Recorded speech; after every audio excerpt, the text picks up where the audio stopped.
during the methadone treatment, I went out and did voluntary work. That voluntary work actually built my confidence and self-esteem, and that is a key factor in sustaining recovery. You have to be involved in activities that boost your confidence and self-esteem. There has to be more value in your life than the actual drug. Okay, so what does recovery mean to me? Recovery means to me is learning a different way of life, opposite to addiction. Getting involved in as many positive activities as you can.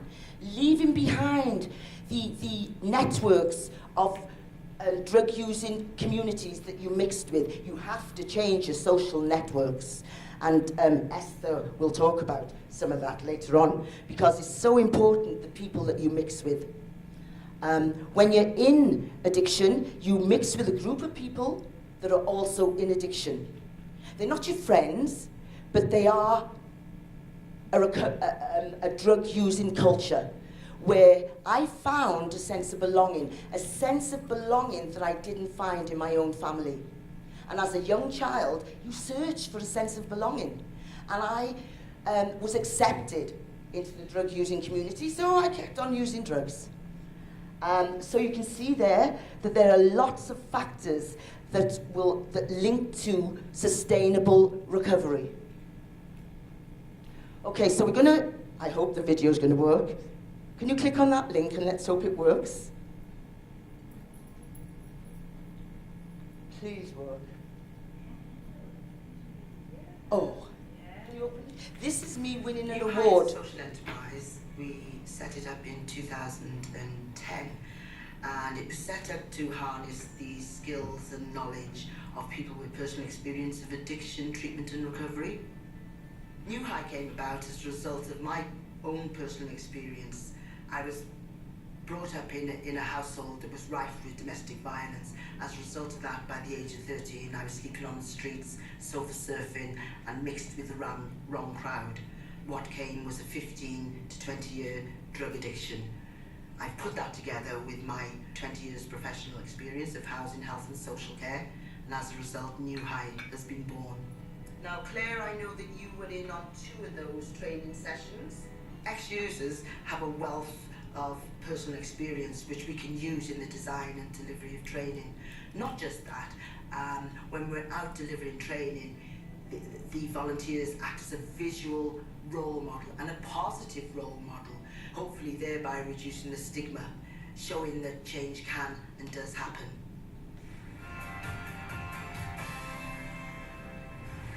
Eto, na I alw ar un o'r beirniaid, the Director of Shelter Cymru, Mr John Pewsey, I datgan pwy yw enillydd. The winner is Ienga Samuels.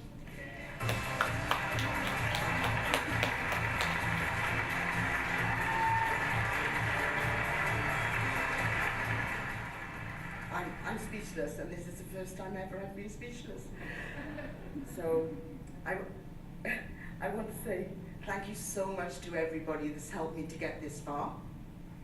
Also, I know my volunteers are here, and I want to say thank you to the volunteers for nominating me, and for Dee for nominating me, and for everybody else in believing in me.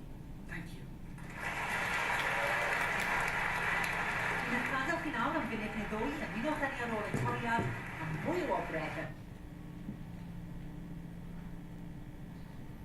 So you can imagine I was very, very shocked, because I went from an intravenous drug user to that. In between, there's been 25 years career in housing, health and social care, and that was when I became disillusioned with the services that were out there for people with a drug problem. It was all about treatment, and then after treatment you had to get out there and get on with it. Well, if you suffer from a lack of confidence, there is no way you are going to be able to sustain a job, or the risk of you relapsing is very high. There has to be something to boost your confidence and self-esteem to make it worthwhile.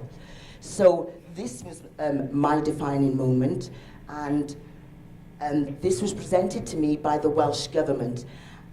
And because it was promoted and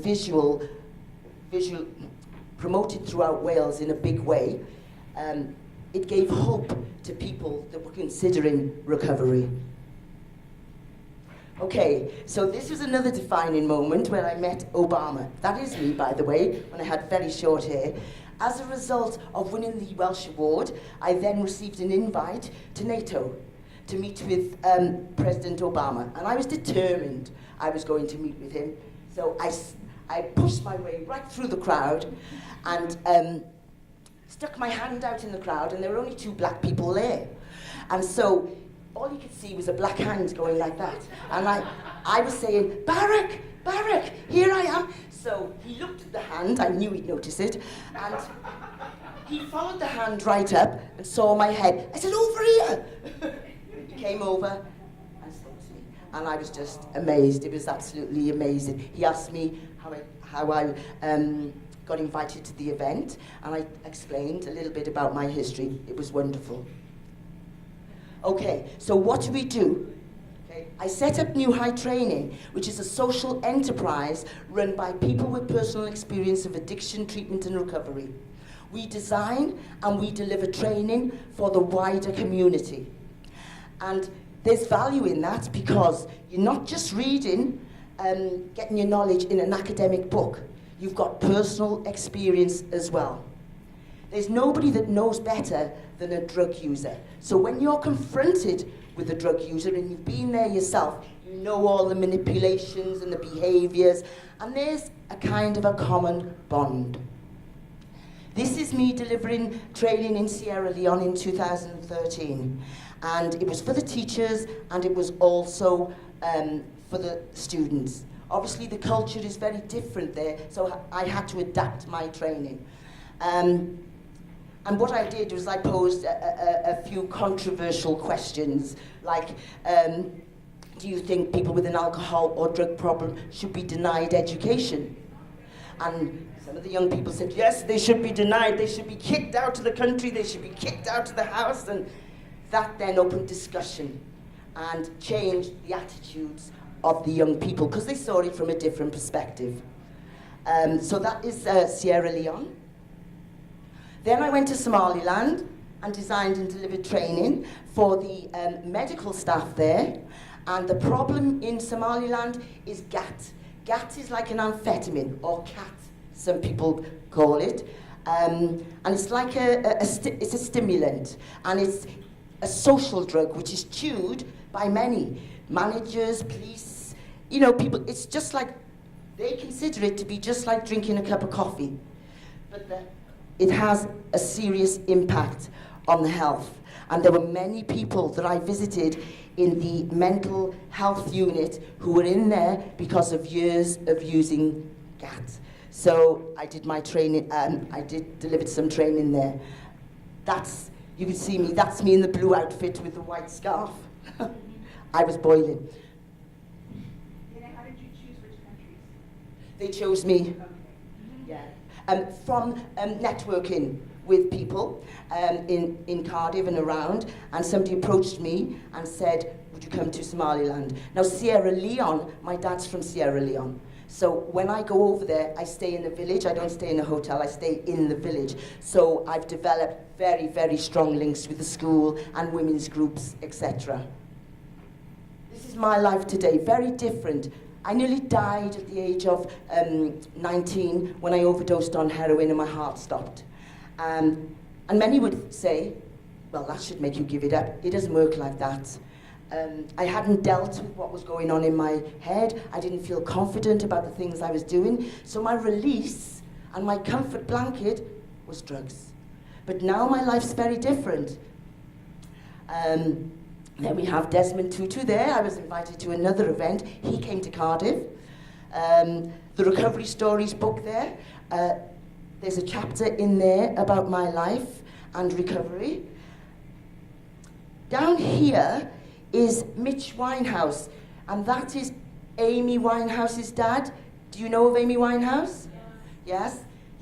That's Amy Winehouse's dad, and we're there in the Houses of Parliament. I'm talking to him about developing a service in Cardiff in Wales, because they're just in England at the moment working in the schools, a resilience programme in the schools. These are my grandchildren. Had I continued down that road, I wouldn't be alive today to see that. And it does kind of make me really shudder to think about that, because my head's in a different place now. Okay, so recovery, all right, is about finding models that work. It's not just enough to have treatment. Methadone is more addictive than heroin. It took me, I was on methadone for 5 years. It was really hard to come off. We need to run, alongside treatment, we need parallel services that help people develop their confidence and their self-esteem. Activities that just run alongside, whether it be voluntary work or using the skills of ex-users, which is why I set up New High. They're in recovery, and they come with me to deliver training to universities, to housing associations, to schools, and their confidence just goes through the roof. Here, we're going to be, these are service providers that are providing innovative services to drug users. There's treatment as well, but these are some of the activities that are running alongside. Now, BASTA, absolutely brilliant program, and when I thought of setting up New High in 2006, it was only a thought in 2006, it didn't happen until 2010. I did a lot of research, and BASTA was the one that I looked at, and we'll look at what they do in a moment. And here, Bill White says we must all become very fluent in the multiple pathways to recovery. There's not just one pathway, it's not just medical. The most important one is boosting the confidence. Okay, so this is what BASTA runs. Horse breeding, daycare, look at all these things that they run. I mean, an organisation, a social enterprise, can run any activities.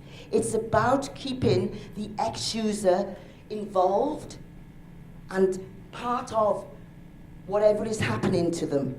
So part of the service that's being delivered. Use their skills to help other people recover. Because when people recover, you put them up there as a role model. Other people can see their successes. When I was going through recovery, that was 1989. I never thought I would ever recover because there were no role models.